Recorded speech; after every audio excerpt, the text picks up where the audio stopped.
Assalamualaikum warahmatullahi wabarakatuh. Selamat pagi. Tema pembelajarannya yaitu hukum dan keadilan. Dalam pasal 1 kan dalam Undang-Undang Dasar Negara Republik Indonesia. Pasal 1 ayat 3 itu dijelaskan kalau misalkan negara Indonesia itu adalah negara hukum. Apa sih itu pengertian hukum?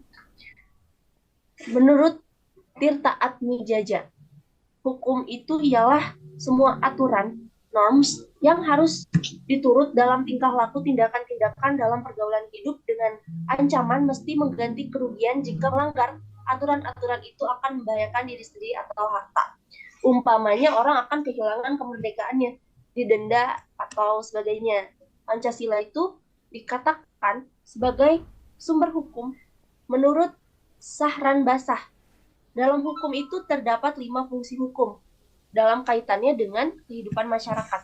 Nah, yang pertama, ada direktif sebagai pengarah dalam membentuk masyarakat yang hendak dicapai sesuai dengan tujuan kehidupan bernegara. Yang kedua, ada integratif sebagai pembina kesatuan bangsa. Yang ketiga, ada stabilitatif sebagai pemelihara termasuk hasil-hasil pembangunan serta penjaga keselarasan, keserasian, dan keseimbangan dalam kehidupan bernegara dan bermasyarakat. Nah, yang keempat itu ada perspektif. Perspektif itu sebagai penyempurna terhadap tindakan-tindakan administrasi negara ataupun sikap tindak warga negara dalam kehidupan bernegara dan bermasyarakat. Dan yang terakhir itu ada korektif. Nah, korektif itu baik terhadap warga negara maupun administrasi negara itu harus ada dan mendapatkan keadilan. Pengertian adil atau keadilan itu memiliki sejarah pemikiran yang panjang. Tema keadilan itu merupakan tema utama dalam hukum. Dari mulai masa Yunani kuno. Sifat keadilan itu dalam perspektif hukum itu ada dua. Ada dalam arti formal dan arti material. Keadilan dalam arti formal itu menuntut hukum berlaku umum. Sedangkan material menuntut agar setiap hukum itu harus sesuai dengan cita-cita dan keadilan masyarakatnya. Keadilan menurut Aristoteles itu ada dua ya, keadilan distributif dan kumulatif. Pengertian keadilan menurut para ahli. Ada John Rawls mengkonsepsikan keadilan itu sebagai fairness. Lalu ada menurut Hans Kelsen, keadilan itu adalah sebagai kebahagiaan sosial atau common good. Nah, apakah hukum dan keadilan di Indonesia itu sudah berjalan dengan baik? Dari mahasiswa-mahasiswi Ibu yang jawab, mengkritisi hukum dan keadilan di Indonesia sebagai pembelajaran hari ini nih tentang hukum dan keadilan. Banyak sekali ya hukum dan keadilan di Indonesia yang tidak ditegakkan dan banyak orang-orang yang dirugikan atas haknya yang harusnya didapatkan. Semoga para mahasiswa bisa menangkap ilmu yang Ibu berikan. Cukup mungkin untuk pembelajaran hari ini. Ibu cukupkan ya para mahasiswa. Terima kasih banyak sudah mengikuti pembelajaran hari ini. Sehat selalu. Wassalamualaikum warahmatullahi wabarakatuh. Terima kasih banyak, Bu.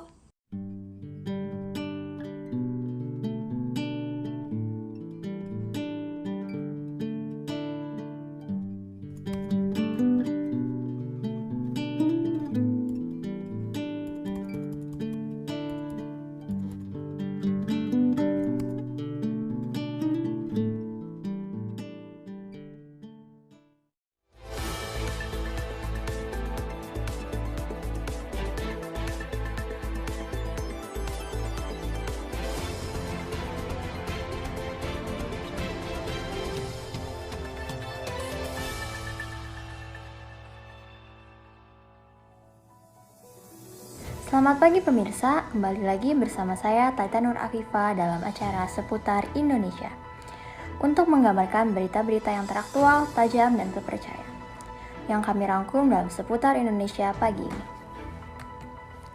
TS dinyatakan sebagai tersangka setelah terbukti bersalah menjadi otak pembunuhan Hakim KS. Pengadilan Negeri Jakarta Pusat menjatuhi hukuman 15 tahun penjara. Hakim KS ini diketahui menjadi hakim saat menangani kasus korupsi dan menjatuhkan hukuman 18 bulan penjara atas kasus KS.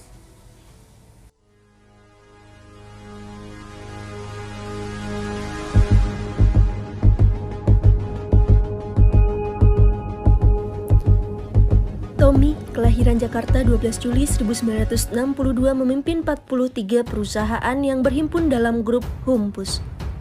Tommy Soeharto terseret sejumlah kasus seperti tercatutnya dana 1,9 triliun rupiah milik petani cengkeh. Tidak hanya itu, Tommy juga dijatuhi hukuman penjara 18 bulan berkaitan dengan kasus tukar guling tanah Badan Urusan Logistik atau Bulog dengan PT Goro Batara Sakti senilai 96,6 miliar rupiah.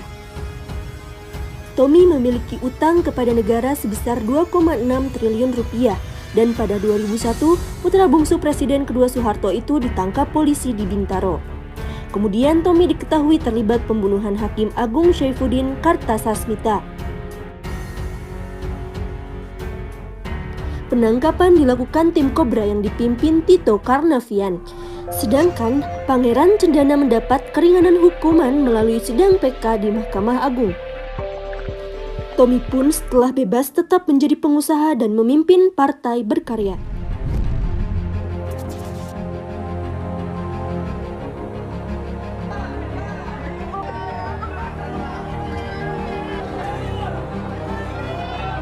Menjatuhkan pidana terhadap terdakwa H. Hutomo Mandara Putra alias Tommy.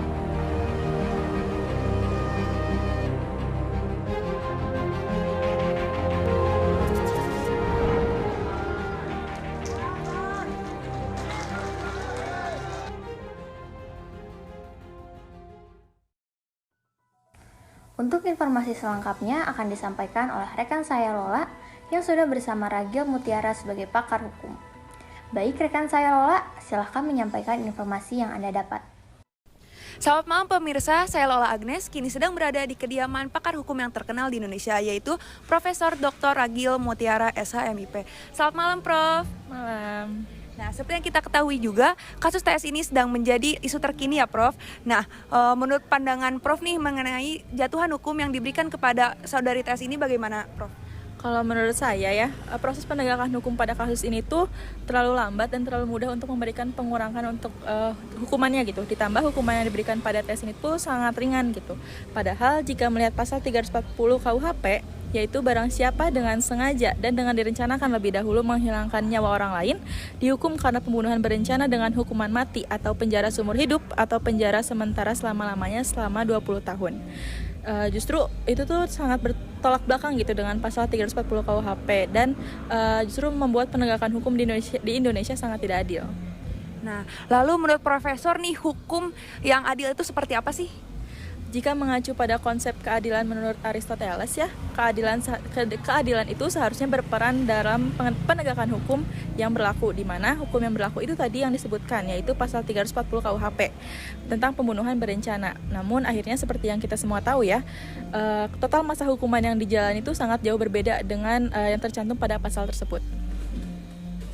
Oh begitu ya, Prof. Nah, jika dikaitkan nih dengan kasus TS yang sedang isu terkini dengan peradilan yang ada, apakah hukum dan keadilan di Indonesia ini sudah adil menurut Prof? Kalau menurut saya sendiri ya, hukum dan keadilan yang terjadi di Indonesia itu masih belum adil gitu, karena masih adanya campur tangan dari pihak belakang gitu, yang dimana dapat mempengaruhi penegakan hukum tersebut gitu. Dan menurut Aristoteles tadi yang sudah disebutkan bahwa keadilan itu seharusnya berperan dalam penegakan hukum yang berlaku gitu. Namun nyatanya masih belum terjadi gitu. Hal tersebut itu di Indonesia. Oh baik, Prof. Terima kasih atas waktunya. Prof sudah memberikan sudut pandang mengenai keadilan yang ada di Indonesia. Baik, saya kembalikan kepada Talita yang ada di studio. Baik pemirsa, berita tadi menutup acara seputar Indonesia pagi ini. Saya Talita Nur Afifah mengucapkan terima kasih dan sampai jumpa.